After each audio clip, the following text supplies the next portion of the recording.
तो exercise 3D के question number 12 तक कंप्लीट हो चुके हैं। आज की क्लास में क्वेश्चन नंबर 13 से स्टार्ट करेंगे।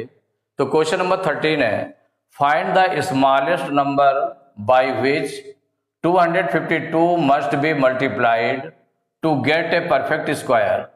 Also find the square root of the perfect square so obtained. माने वो कौन सा स्मॉलेस्ट नंबर है, कौन सा छोटा से छोटा नंबर है जिससे 252 को मल्टीप्लाई कर दें तो ये परफेक्ट स्क्वायर नंबर हो जाए। मल्टीप्लाई करने पर परफेक्ट स्क्वायर नंबर हो जाए। अब वो जो परफेक्ट स्क्वायर नंबर आएगा उसका स्क्वायर रूट भी फाइंड करना है। जो इस तरह से परफेक्ट स्क्वायर नंबर आया उसका स्क्वायर रूट भी फाइंड करना है। तो देखिए यहां पर पहले किस नंबर से मल्टीप्लाई किया जाए ये निकालना है। तो इसको निकालने के लिए जो नंबर गिवन है आपका, गिवन नंबर क्या है? तो गिवन नंबर है equal to 252। Given number equal है 252। अब ये परफेक्ट स्क्वायर नंबर कब हो सकता है? अगर उसके प्राइम फैक्टर्स किए जाएं और प्राइम फैक्टर्स पेयर्स के रूप में हो तो परफेक्ट स्क्वायर नंबर है, अदरवाइज नॉट, नहीं तो नहीं है। तो जब परफेक्ट स्क्वायर नंबर नहीं है तो जिसका पेयर नहीं बन रहा है, अनपेयर्ड है जो, उसका हम पेयर भर दें, माने उसका मल्टीप्लाई कर दें तो पेयर हो जाएगा, कंप्लीट हो जाएगा और वो परफेक्ट स्क्वायर नंबर हो जाएगा। तो इसके प्राइम फैक्टर्स निकालेंगे। तो प्राइम फैक्टर्स ऑफ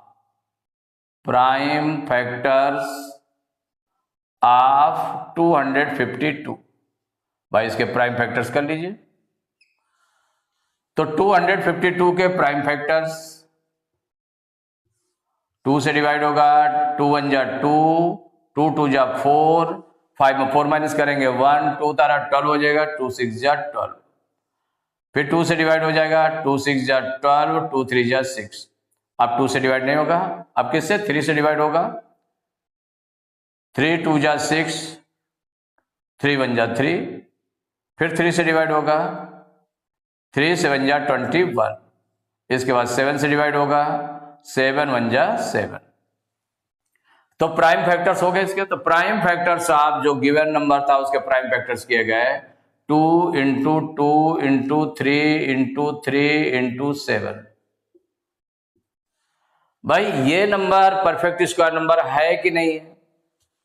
फिर नहीं है तो किसका मल्टीप्लाई किया जाएगा? तो इसके लिए हमें पेयर बनाना पड़ेगा। तो पेयर बनाते हैं तो 2 इंटू 2 का एक पेयर ये बन गया, 3 इंटू 3 का पेयर बन गया। लेकिन जो 7 है वो अनपेयर्ड है। जो 7 नंबर है वो अनपेयर्ड है, उसका पेयर नहीं बन रहा। तो यहां पर हो जाएगा since prime factor 7 is unpaired या is not in a pair. Prime factor 7 is not in a pair, माने ये पेयर में नहीं है। तो जब पेयर में नहीं है देयरफॉर ये जो 252 है, 252 is not a perfect square, ये परफेक्ट स्क्वायर नहीं है। पहले आपने चेक भी कर लिया साथ में और किसका मल्टीप्लाई किया जाएगा वो भी देख लें। Therefore 252 is not a perfect square number। तो जब परफेक्ट स्क्वायर नंबर नहीं है तो परफेक्ट स्क्वायर में बनाना है। इसको क्या करना है? किसका मल्टीप्लाई किया जाएगा? जब परफेक्ट स्क्वायर में नहीं है तो मल्टीप्लाई किसका करें? तो जो अनपेयर्ड है उसका मल्टीप्लाई कर दिया जाएगा। तो एक 7 और लग जाएगा, 7 अनपेयर्ड है, एक 7 का मल्टीप्लाई कर देंगे तो 7 का भी पेयर बन जाएगा। तो टू मेक कितने का मल्टीप्लाई किया जाएगा?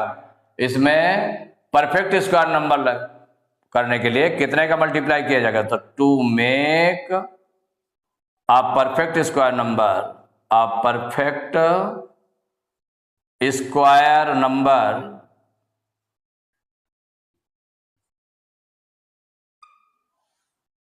To make a perfect square number it should be multiplied, it should be multiplied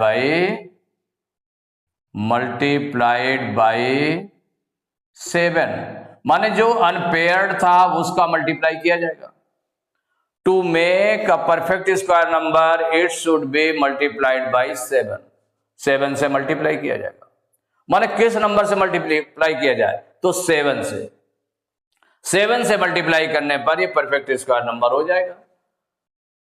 अब क्या कहा है find the smallest number by which 252 must be multiplied to get a perfect square. तो किससे मल्टीप्लाई किया जाए, 7 से। वो स्मॉलेस्ट नंबर हो गया 7 जिससे मल्टीप्लाई करना है। अब जो सेकेंड पार्ट में इसमें और कह रहा है also find the square root of the perfect square so obtained. तो जो परफेक्ट स्क्वायर नंबर कौन सा मिला आपको, तो जो परफेक्ट स्क्वायर नंबर, तो न्यू उसको बोलते हैं। न्यू नंबर क्या हो गया, new perfect square number. New perfect square number कौन सा मिल गया भाई, जो नंबर आपका था 252, गिवन नंबर क्या था 252, इसमें किसका मल्टीप्लाई करने पर आएगा, तो इंटू 7 मल्टीप्लाई कर दें। तो 7 2 जा 14 की 4 कैरी 1, 7 5 जा 35, 1 36 की 6 कैरी 3, 7 2 जा 14 3 17, तो 1764। 7 2 जा 14 की 4 कैरी 1, 7 5 जा 35, 1 36 की 6 कैरी 3, 7 2 जा 14 3 17, तो 1764 ये परफेक्ट स्क्वायर नंबर आ गया। Also find the square root of the perfect square so obtained. तो ये जो परफेक्ट स्क्वायर नंबर मिला है इसका स्क्वायर रूट भी फाइंड करना है। तो नाउ अब इसका स्क्वायर रूट ऑफ 1764 इक्वल, जब स्क्वायर रूट निकालेंगे तो इसके प्राइम फैक्टर्स करेंगे। तो ये प्राइम फैक्टर्स 252 के तो ऑलरेडी है प्राइम फैक्टर्स ये, और 7 का मल्टीप्लाई किया गया तो एक 7 और आ जाएगा। तो ये लिख दें, तो 2 इंटू 2 इंटू 3 इंटू 3 इंटू 7, ये तो 252 के फैक्टर थे। 7 एक और मल्टीप्लाई किया गया तो 7 एक और आ गया इक्वल। अब यहां पर देखें तो इसके पेयर बना लें, स्क्वायर रूट फाइंड करने के लिए 2 इंटू 2 का पेयर बन गया, 3 इंटू 3 का पेयर बना, 7 इंटू 7 का पेयर बना है। तो स्क्वायर रूट फाइंड करने के लिए क्या किया है, इसमें पेयर्स बना लिए। अब पेयर्स, हर पेयर से 1 1 नंबर ले लेंगे।